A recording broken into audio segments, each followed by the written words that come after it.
Atlantis ସେହି ମହାନ ସଭ୍ୟତା ଯିଏ ଦିନେ ଥିଲା ସମୃଦ୍ଧଶାଳୀ ଓ ବିଶ୍ୱବିଜୟୀ। ସେଠିକାର ଲୋକମାନେ ଉନ୍ନତିର ଶିଖର ଛୁଇଁ ପାରିଥିଲେ ଆଉ ନିଜର ଜ୍ଞାନକୌଶଳ ମାଧ୍ୟମରେ ସାରା ବିଶ୍ୱକୁ ଜିଣି ପାରିଥିଲେ। ଆଟଲାଣ୍ଟିସ୍ର ଲୋକମାନେ ଥିଲେ ମହାପରାକ୍ରମୀ ଓ ସମୃଦ୍ଧ ନୌସେନା ଏହି ସଭ୍ୟତାକୁ ଅଦ୍ୱିତୀୟ କରି ତୋଳିଥିଲା।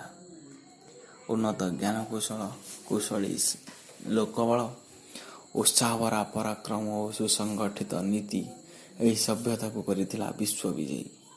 ଇଏ ହେଉଛି ଆଟଲାଣ୍ଟିସ୍।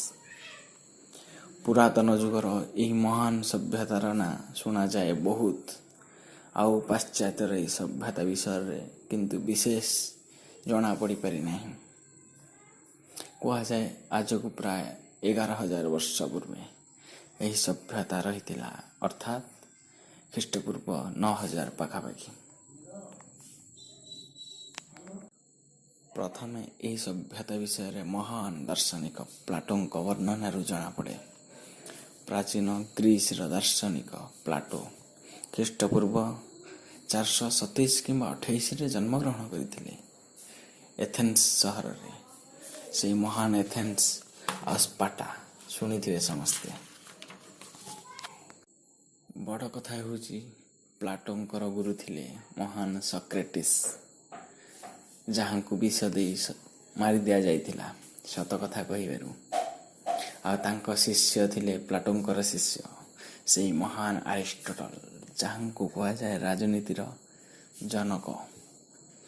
ଆଉ ସେହି ଆରିଷ୍ଟଟଲଙ୍କର ଶିଷ୍ୟ ଥିଲେ ମହାନ ସମ୍ରାଟ, ଯିଏକି ସାରା ବିଶ୍ୱ ଜୟ କରିଥିଲେ, ମହାନ ଆଲେକ୍ଜାଣ୍ଡାର।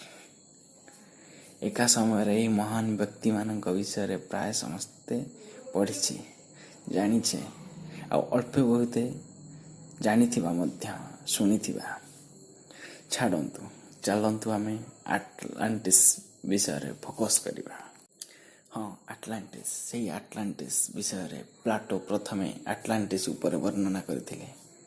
ତାଙ୍କ ଟାଇଟାନସ୍ ଆଉ କ୍ରେଟିଆସରେ, ଅର୍ଥାତ୍ ତାଙ୍କ ସମୟରୁ ପ୍ରାୟ 8,500 ବର୍ଷ ପୂର୍ବର ଏହି ସଭ୍ୟତା ସମ୍ପର୍କରେ।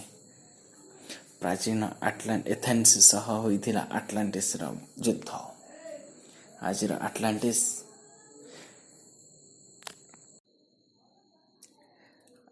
ଆଟଲାଣ୍ଟିକ୍ ସମୁଦ୍ରରେ ଥିଲା ସେତେବେଳର ସେହି ମହାନ ଆଟଲାଣ୍ଟିସ୍ ସାମ୍ରାଜ୍ୟ। ସେହି ସମୟର ପ୍ରବାହରେ ଧୀରେ ଧୀରେ ସେହି ସଭ୍ୟତା ଅବନତି କରି ଚାଲିଲା, ଯେପରି ଅନ୍ୟ ସଭ୍ୟତା ମାନଙ୍କ ସହିତ ହୋଇଛି।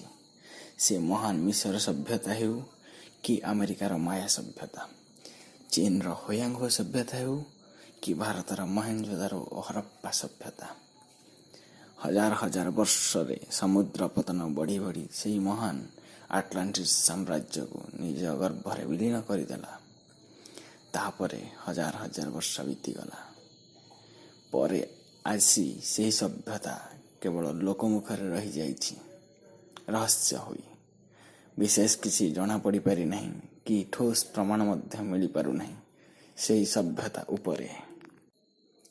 ଆଟଲାଣ୍ଟିସ୍ ଉପରେ ନବଜାଗରଣ ଯୁଗର ଫ୍ରାନ୍ସିସ୍ ବେକନ୍ ତାଙ୍କ ରଚନା ନ୍ୟୁ ଆଟଲାଣ୍ଟିସ୍ରେ ବର୍ଣ୍ଣନା କରିଥିଲେ ଓ ଥୋମାସ୍ ମୁରେ ୟୁପିଟିଆରେ ମଧ୍ୟ ବର୍ଣ୍ଣନା କରିଛନ୍ତି ଆଟଲାଣ୍ଟିସ୍ ସଭ୍ୟତା ବିଷୟରେ।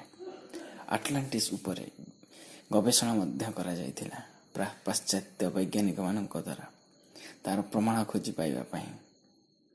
ଆଉ ମଧ୍ୟ ଆଟଲାଣ୍ଟିସ୍ ଉପରେ ଅନେକ ହଲିଉଡ଼ ଫିଲ୍ମ ମଧ୍ୟ ତିଆରି କରାଯାଇଛି ବିଗତ ବର୍ଷମାନଙ୍କ ମଧ୍ୟରେ।